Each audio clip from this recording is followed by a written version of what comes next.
Hmm. Assalamualaikum warahmatullahi wabarakatuh, Ustaz. Waalaikumsalam warahmatullahi wabarakatuh, Mbak Kalin.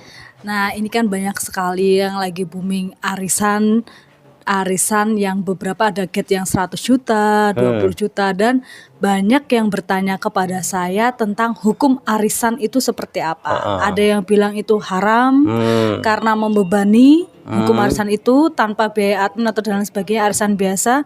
Ada yang bilang halal. Nah, hukum arisan sendiri menurut Islam gimana nih, Ustaz?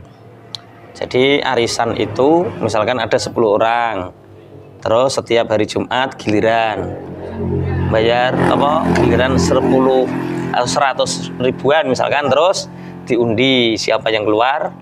Jadi begini, belenggu hutang itu tetap nggak enak ya. Jadi belenggu hutang itu tetap nggak enak. Tapi arisan itu memang termasuk hutang. Tapi apakah halal dan haramnya ini saya baca di kitab Kulyubi wa Amirah ya. Niki Sohifah 258 juz 2. Far'un. Al-jumu'atu al-masyuratu bainan nisa'i bi an ta'khudha imra'atun min kulli wahidatin min jama'atin minhunna qadaron muayyanan fi kulli jum'atin aw syahrin wa tadfa'uhu li wahidatin ba'da wahidatin ila akhirihinna jaizatun kama qalahu al-waliyu al-iraqiyyu al-Kulyubi Sohifah 258 juz 2. Jadi dulu wanita-wanita salaf itu setiap hari Jumat itu berkumpul untuk taklim atau untuk apa. Kemudian mereka mengumpulkan nilai yang sudah ditentukan, qadarun makluman atau qadarun muayyanan. Jadi yang sudah ditentukan, misalkan 10 juta ya 10 juta semua, 1 juta ya 1 juta semua. Terus bagaimana hukumnya? Ketika sudah terkumpul diberikan kepada salah satu di antara mereka dan bergiliran. Itu pada hakikatnya hukumnya jaizatun, hukumnya diperbolehkan. Tapi ya ingat, kalau istri saya sendiri ya, keponakan saya, ibu saya tentang arisan itu, jangan pernah membebani hidup yang kita berhubungan dengan orang lain. Jadi aslinya beban itu sendiri kan kita bisa mengukurnya. Sebenarnya pada hakikatnya hukumnya tetap boleh. Tidak ada keharaman di dalam arisan selama tidak ada nilai tambah atau nilai kurang. Selama qadarun makluman atau qadarun muayyanan itu sama, nilainya sama, ya nggak ada masalah. Dan itu sudah dilakukan orang-orang salaf dahulu.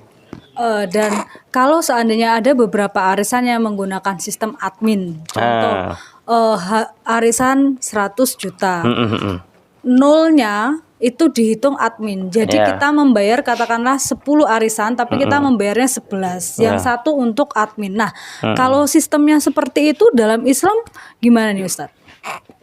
Jadi uang admin itu apa? Mereka ingin ngobrol admin ini poligami ya. Uang admin mungkin itu uang untuk yang pembuat arisan itu Pak ya. Sebagai tanda tanggung jawab. Jadi yang membuat arisan tuh mungkin dia yang bertanggung jawab untuk arisan ini. Jadi arisan yang ke 0 bukan ke 0 itu buat admin semua. Seperti itu Pak ya. Iya. Itu statusnya bukan jaminan, bukan. Kalau jaminan kan kalau sudah takutnya uang itu di admin bilang bahwa nanti kalau ada yang nggak bayar saya kan nalangi. Dari mana? Dari uang kocokan pertama itu. Nah, ini gini ya. Jadi kalau si admin bandar ini dianggap sebagai orang yang menghutangi, para anggota arisan, akadnya hutang piutang atau kirot serta pengembalian utang dengan nilai lebih, bagi panitia itu bisa dihukumi riba. Cuma kalau memang bandar arisan ini atau panitia arisan ini statusnya adalah sebagai pegawai yang diangkat atau petugas yang diangkat yang layak mendapatkan gaji dalam mengurusi arisan ini, sehingga akad transaksi yang dilakukan adalah ujroh atau upah. Paham ya? Beda ya?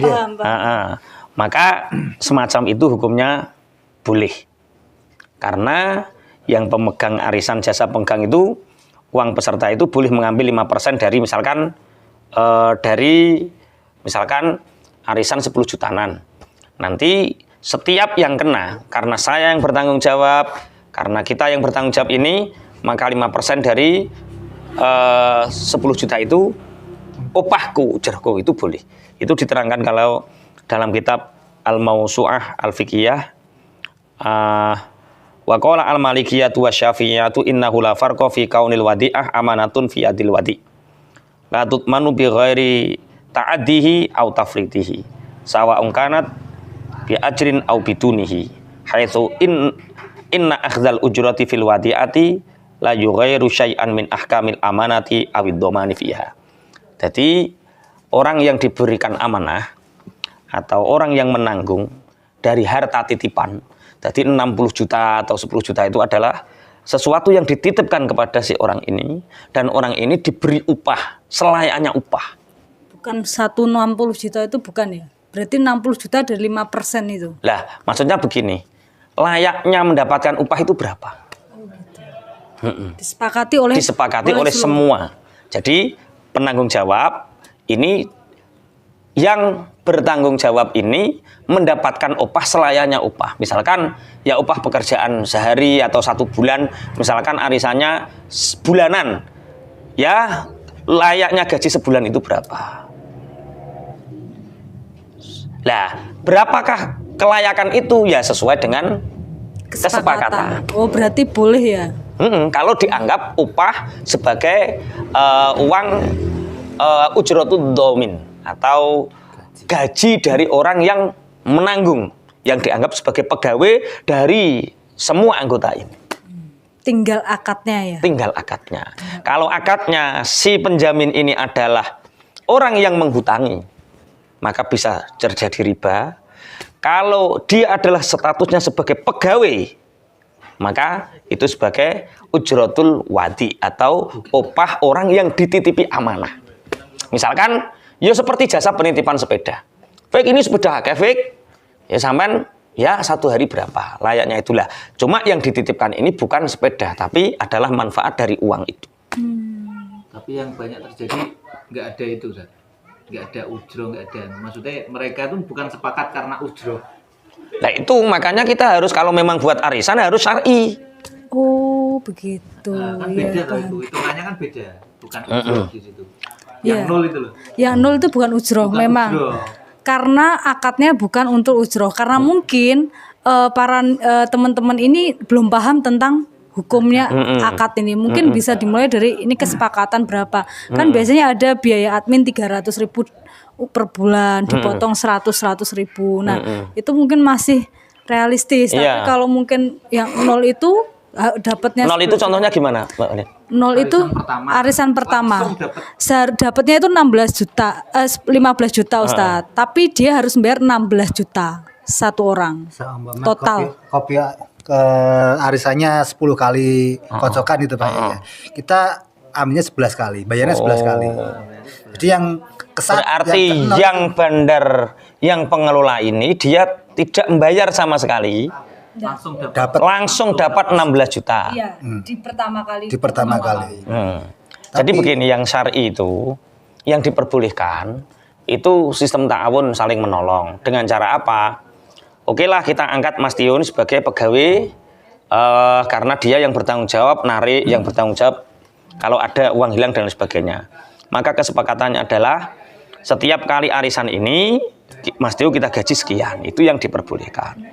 Kalau yang sistem seperti tadi, itu berarti membayar lebih, kan 10 juta. 10 juta, orang kehilangan 1 juta. 1 juta. Lah itu yang nggak boleh. Yang nggak boleh itu. Jadi kita lebih paham. Bisa ya, maksudnya paham ya. Terus yang menurun itu, Mbak. Nah, terus ada arisan yang menurun. Katakanlah bayarnya tetap 60 juta Ustadz. Tapi yang pertama dapatnya enggak 60 juta. Totalnya keseluruhan ya, dapatnya katakanlah 50 juta. Yeah. Semakin ke bawah baru bisa dapat 60 juta. Iya. Tapi biasanya teman saya bilang yang bawah nggak selamat Mbak mesti. Soalnya kabur lah dan lain sebagainya kayak gitu. Nah, urusan kalau arisan menurun itu bagaimana hukumnya dalam Islam melihat itu?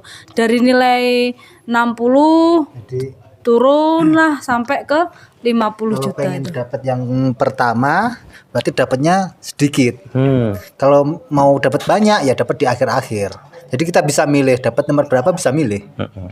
Tapi kalau dapat awal sedikit. Bayarnya tetap Jadi transaksi awal diperbolehkannya arisan itu satu atas dasar ta'awun, menolong. Menolong yang di situ ada nilai konteks syar'i. Diperbolehkannya bila tidak ada nilai lebih dan nilai kurang. Lah, kalau sistemnya ada naik, ada kurang. Dan ini kalau dikategorikan hutang, maka namanya riba. Karena kullu qardin jaro naf'an itu riba. Setiap hutang yang menarik manfaat itu riba. Artinya orang-orang itu mengumpulkan uang. Kemudian saya ingin dapat lebih nih, dapat cepet. Akhirnya dilelang. Pokoknya sing wani oleh 50 juta, sing 10 juta hilang, ya wes dia dapat. Artinya apa? Berarti orang-orang itu mendapatkan manfaat dari menghutangi si fulan ini. Dan setiap hutang yang menarik kemanfaatan itu namanya riba. sama halnya dengan memperjualbelikan arisan. Arisan saya kan butuh uang cepet nih, seperti saya jual arisan ke Pak Tio. Ini arisannya 5 juta Pak Tio, tak jual 3 juta aja, gak apa-apa kesampean. Tapi Pak Tio tetap dapat 5 juta, bayarnya cuma 3 juta ke saya. Sisanya angsuran tetap saya yang bayar sampai arisan itu selesai. Jadi itu namanya menjual hutang. Menjual hutang. Ada satu, ini di Hasyiah Qulyubi ya. Memang kitab Qulyubi ini kitab yang banyak membahas tentang hal-hal seperti ini, Qulyubi wa Amirah. Jadi permasalahan-permasalahan yang ada di masyarakat. Makanya ulama-ulama kita itu Masya Allah ini dalam kitab Qulyubi, wa ba'udaini li ghairi man alaihi batilun fil adari bi ayastariya abda zaidin bi mi'atin lahu ala amrin li adami qudratihi ala taslimihi. Jadi menjual hutang kepada orang kepada selainnya itu hukumnya batal. Seperti menjual budak, membeli budaknya Zaid dengan 100 kepada Umar karena tidak ada kemampuan menyerahkan. Jadi misalkan iki aku membayari arisan, aku tak terus-terus gak kuat. Nah timbang aku gak kuat, tak dol dengan nilai mengurangi hak saya. Nah itu namanya bay'udain, menjual hutang. Dan menjual hutang itu tidak diperbolehkan kecuali ada dasar menolong yang tidak ada nilai pengurangan. Misalkan Mbak Kalin, waduh ini kurang 25 jabutan, padahal sudah terlewati 35 jabutan, aku gak kuat Mas Tio tolong. Kalau memang unsurnya ta'awun itu diperbolehkan dengan cara apa? Jangan mengurangi nilainya karena kasihan sudah. Lah makanya yang punya bojo-bojo itu yang suka arisan itu. Istilahnya kita nggak melarang, pada dasarnya arisan itu boleh. Tapi kalau itu menjadi beban, jangan membebani hidup. Kalau ingin ya nabung sajalah. Di brankas atau di mana yang tabungan itu sifatnya memudahkan kita mengambil sewaktu-waktu dan sesuai kemampuan. Kalau arisan ini kan kita berhubungan dengan orang banyak. Nah, berhubungan dengan orang banyak dan kadang-kadang kita tidak mampu. Sehingga kita melakukan sesuatu yang sifatnya fasid. Tapi nek bojone wong soleh insyaallah ya ora ngono. Ketoke tak deloki wong sing ngono ki lho. Wong sing apa? Apa fik ngono ki jenenge? Sosialita. Mbah ngono ki ra patek dunung aku. Ya sing model-model ngono kuwi. Jadi memang pada dasarnya arisan itu perbolehkan nek memang Mbak Kalin ning KDS misalnya. Ya untuk silaturahim, tidak mengurangi, tidak menambah nilai. Dan statusnya seandainya ada uang admin, maka anggap admin itu sebagai pegawai, digaji selayaknya gaji. Kalau memang ada, kalau yang dapat pertama dapat banyak, dapat sedikit, yang semakin ke belakang semakin banyak, itu ditakutkan terjadi menghutangi seseorang yang mendatangkan manfaat. Dan hutang setiap hutang yang mendatangkan manfaat itu termasuk apa? Riba. Hutang Nah, jelas sekali dia. Jadi monggo kalau ingin buat arisan, tapi yang sesuai tatanan syariat sehingga tidak ada satu pihak pun yang dirugikan. Tidak ada satu pihak pun yang dirugikan.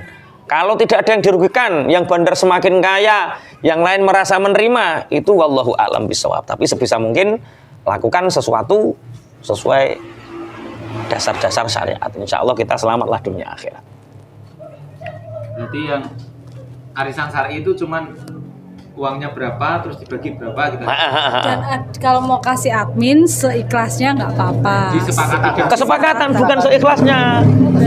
Kesepakatan. Jadi kesepakatan sama ya sudah kita dipotong 5%. Ya 5% semua. Sebagai gaji admin.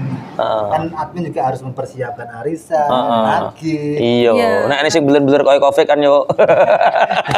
Iya.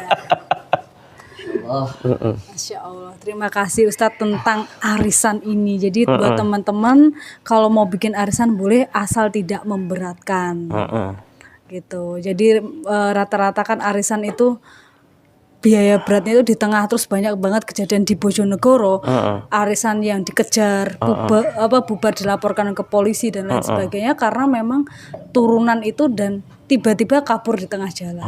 Begitu.